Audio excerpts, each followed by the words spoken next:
നമസ്കാരം. The grantee സ്റ്റൈലിലെ മറ്റൊരു എപ്പിസോഡിലേക്ക് എല്ലാവർക്കും സ്വാഗതം. അപ്പോൾ ഇന്ന് സൺഡേ ആണ്, നല്ലൊരു പ്ലസന്റ് ഡേ ആണ്.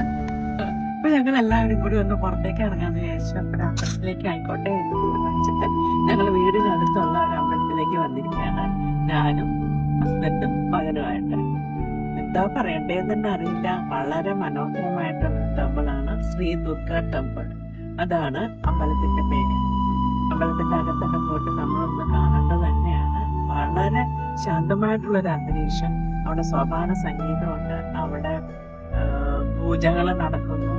എന്താ പറയാ, വളരെ സമാധാനപരമായിട്ടുള്ളതും വിശേഷിച്ച് എന്തൊക്കെ പറയേണ്ടതെന്ന് എനിക്കറിയില്ല. അത്ര വളരെ മനസ്സിന് ശാന്തി കിട്ടുന്ന വിധത്തിലുള്ള ഒരു അമ്പലമായിരുന്നു. ഞാൻ കാനഡയിൽ വന്നിട്ട് ആദ്യമായിട്ടാണ് ഇങ്ങനെ ഒരു അമ്പലം കാണുന്നത്.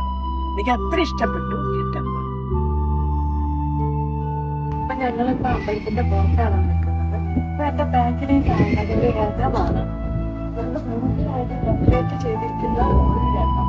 അപ്പൊ ഇത് ഞാനിവിടെ ആദ്യമായിട്ടാണ് വരണത്, ആദ്യമായിട്ടാണ് ഇത് കാണുന്നത്. പക്ഷെ എന്റെ സങ്കല്പത്തിൽ ഞാൻ വിചാരിക്കുന്നു ഇവിടെ ഉത്സവമൊക്കെ ഉണ്ടാകുമ്പോൾ എഴുന്നള്ളിക്കുന്നതായിരിക്കും എന്ന് ഞാൻ സങ്കല്പിക്കുന്നതാട്ടോ. കറക്റ്റായിട്ടുള്ളത് എന്താണെന്നൊന്നും എനിക്കറിയില്ല.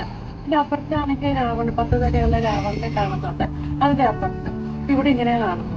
പിന്നെ ഇവിടെ ആ സൈഡിലായിട്ട് കാറ് പൂജിക്കുന്നുണ്ട്.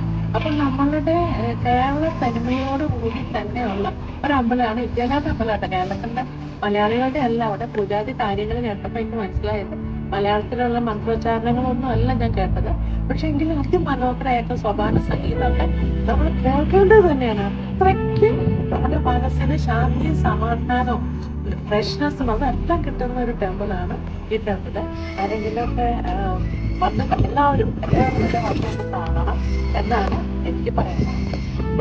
ഈ കാണുന്നതാണ് അമ്പലത്തിന്റെ ഫ്രണ്ട്. അപ്പൊ അമ്പലത്തിന്റെ അകത്ത് കയറിയിട്ട് നമുക്ക് വീഡിയോ എടുക്കാൻ സാധിക്കില്ലല്ലോ, അതുകൊണ്ടാണ് പുറത്തു നിന്ന് വീഡിയോ എടുക്കുന്നത്.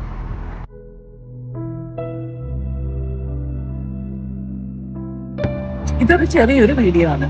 ഇപ്പൊ അമ്പലത്തിന്റെ അകത്ത് നമുക്ക് ഗണപതിയുണ്ട്, അയ്യപ്പനുണ്ട്, ശിവനും പാർവതിയും ഉണ്ട്, ശ്രീ ദുർഗയുണ്ട്, പിന്നെ സരസ്വതി ഉണ്ട്, ബലഭദ്രൻ, വീരഭദ്രൻ, അങ്ങനെ പ്രതിഷ്ഠകളുണ്ട്.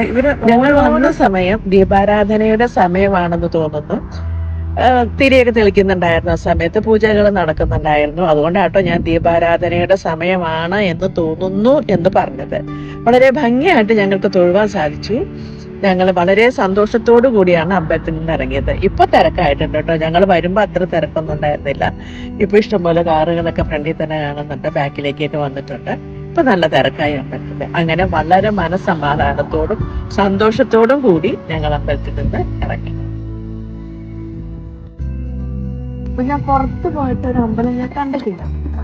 ഞാൻ ശ്രീ പത്മനാഭസ്വാമി ക്ഷേത്രം, ഗുരുവായൂര്, ചോറ്റാനിക്കര, പിന്നെ അമ്പലപ്പുഴ, പിന്നെ ഇവിടെ പോയത് ഓച്ചിറ, അങ്ങനെ കുറെ അമ്പലങ്ങളിൽ പോയിട്ടുണ്ട്. പിന്നെ കൊല്ലത്ത് ഉള്ള ഒരു അമ്പലം ഞാൻ പോയിട്ട് വഴിപാട് കഴിക്കാൻ പറ്റാണ്ട് തിരിച്ചു വന്ന അമ്പലം, അവിടെയൊക്കെ ഞാൻ പോയിട്ടുണ്ടെങ്കിലും ആ അമ്പലത്തിൽ നിന്നെല്ലാം വളരെ വ്യത്യസ്തമായിട്ടുള്ള ഒരു അമ്പലമാണ് ഈ അമ്പലം. സൗത്ത് ഇന്ത്യൻസിന്റെ ആണ് ഈ അമ്പലം, അത് ഉറപ്പാണത്. നോർത്ത് അല്ല, സൗത്ത് ഇന്ത്യൻ.